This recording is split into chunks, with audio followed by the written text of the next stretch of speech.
He was the strongest dragon, but reborn as a human with all skills maxed out. If you like my recaps, Unruly Family, subscribe and smash that notification bell. An ancient dragon is killed by a human and is reborn as a normal man in a quiet village on his deathbed.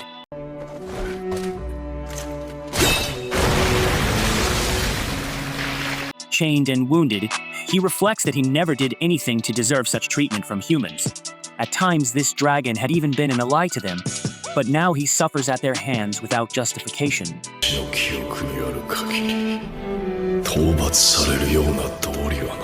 Despite being severely injured, he breaks free from the chains in his mind. Perhaps none of it matters anymore. Maybe his life has simply been too long, or maybe this is an unworthy end for such an ancient divine being who has lived since the era of the gods.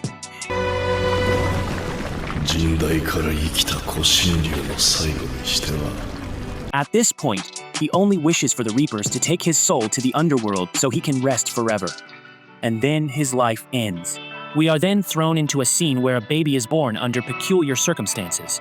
Magaru, who oversaw the birth, believes that this newborn possesses some extraordinary talent. While the parents are enchanted as their child opens his eyes, the mother names the child Dolan and introduces him to his older brother. Years later, Dolan has grown and is helping with household tasks such as gathering supplies. One day while working, a girl calls him to come home. Her name is Eri, and she's worried about him. She asks if something is wrong because his mind seems to wander off with the sunset view.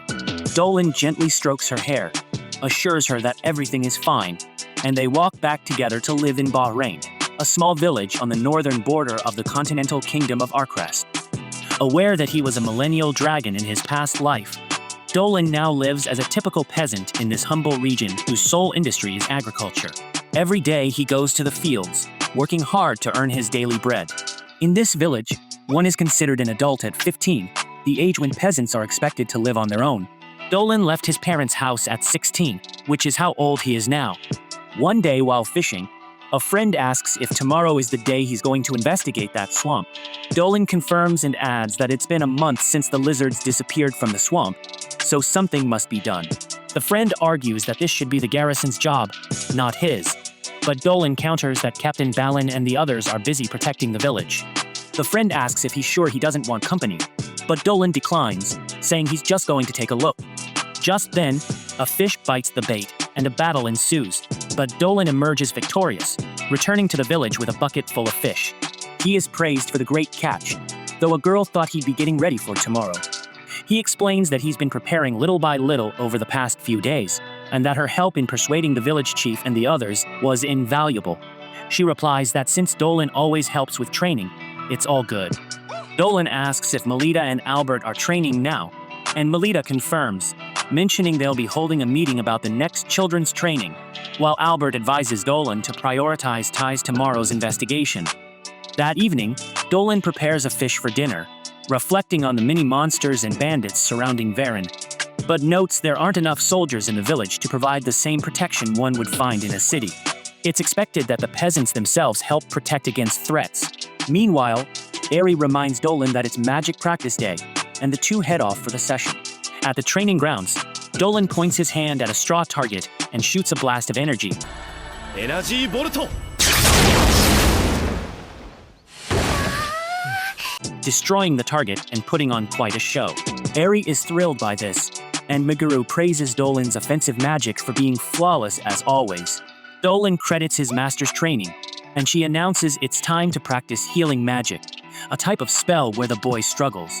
At dusk, the village chief introduces Dolan to a woman named Christina, a young noble woman who will be staying in the village for some time. The old man asks Dolan to behave in front of her because of her status. Christina greets Dolan and their eyes meet his.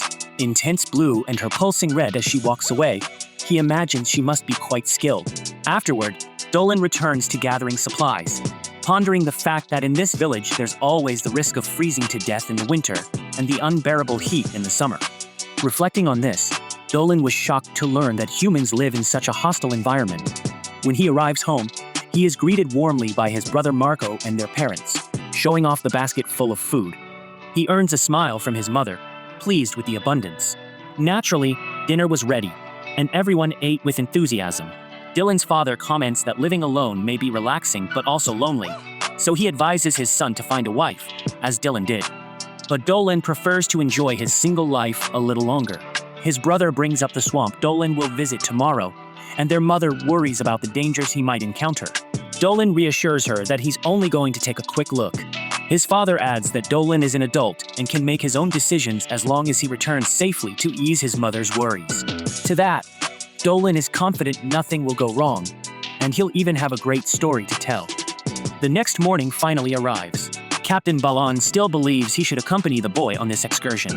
However, Malada argues that it doesn't make sense since if the monsters attacked, the village would be left without its captain.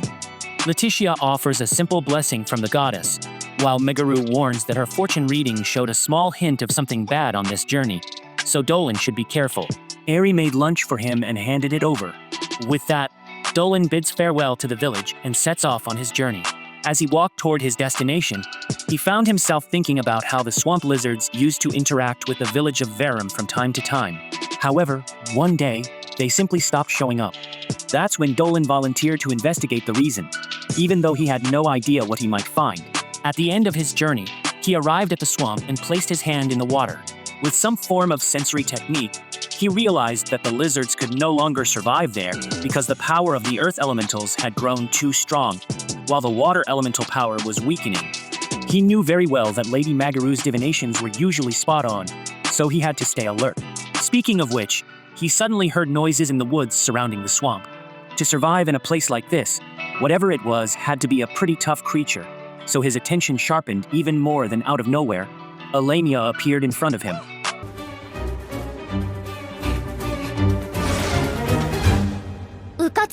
In other words, someone who was half human, half snake. It was certainly not what Dolan expected to see, but since she had appeared, it confirmed the rumors the village had spread about this creature, rumors that all spoke of her unparalleled beauty. She asked if Dolan was alone, and he confirmed it. This seemed to relieve Bulimia, though she wasn't quite sure how to proceed. Maybe she should try using those seductive moves her mother had taught her so many times. She gave it a shot, but in reality, it was far from being the kind of dance that would make someone feel attracted. In fact, it had quite the opposite effect. At the end of her awkward performance, the lamia assured him she wasn't there to fight, but a gigantic creature emerging from the swamp didn't seem to share that intention. When the massive monster threatened to crush the lamia with its hand, she could only scream and brace for death.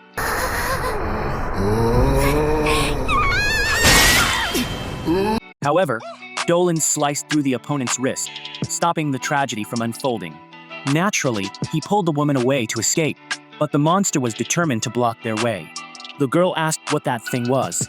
Without answering, Dolan covered her mouth and told her to tuck in her tail as it was sticking out from under the mushroom they were hiding beneath. After a while, the monster gave up and left them in peace. Dolan then explained that the creature was a deranged earth elemental. There used to be humanoid lizards that lived in this swamp, but one day they all disappeared, and that thing was probably the reason. Dolan had heard there was an earthquake some time ago, which had likely affected the elements. Unfortunately, there was no way to reverse what had happened. Changing the subject, he introduced himself to the lamia, who revealed her name was Celina. Dolan then asked if all lamias could use magic, and she confirmed they could. In that case, the human suggested they team up to fight the elemental, but the woman panicked. Lamias were earth creatures and wouldn't be much help against a monster of the same element, though there was one lamia spell that might work on an earth elemental. Dolan offered to go ahead while she provided support, to which Celina responded, saying she would stand by him in sickness and in health. He chuckled and asked if that wasn't something people said when they got married, to which she apologized for the slip. Then Dolan charged to the front lines, while Celina wondered if she could really work with a human she had just met. Regardless, the boy gave the signal, and the joint attack began.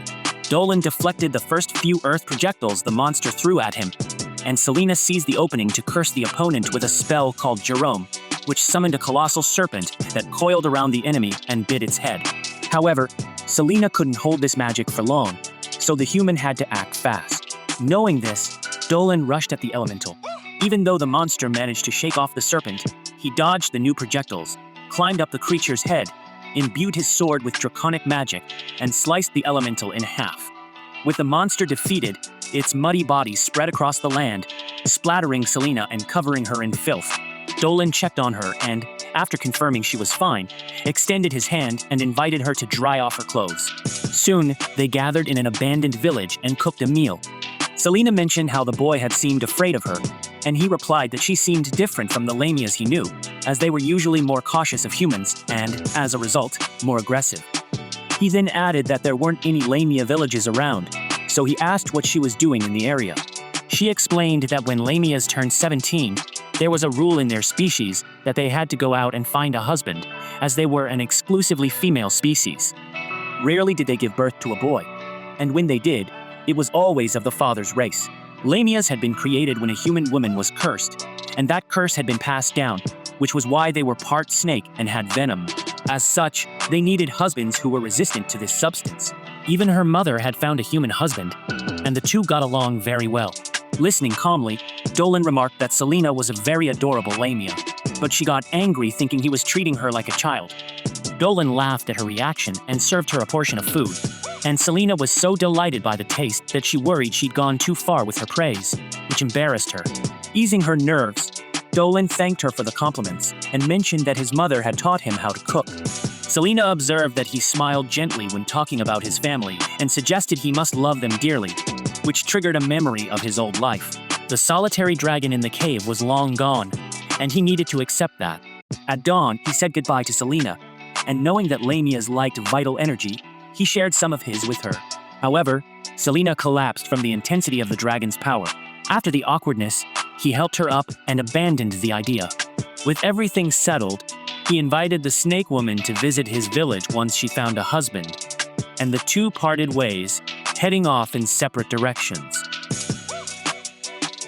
I appreciate you viewing my anime recap, Unruly Family. Please let me know what you think about this anime recap by liking, sharing, and commenting. And please subscribe to the channel to help us reach 5,000 subscribers.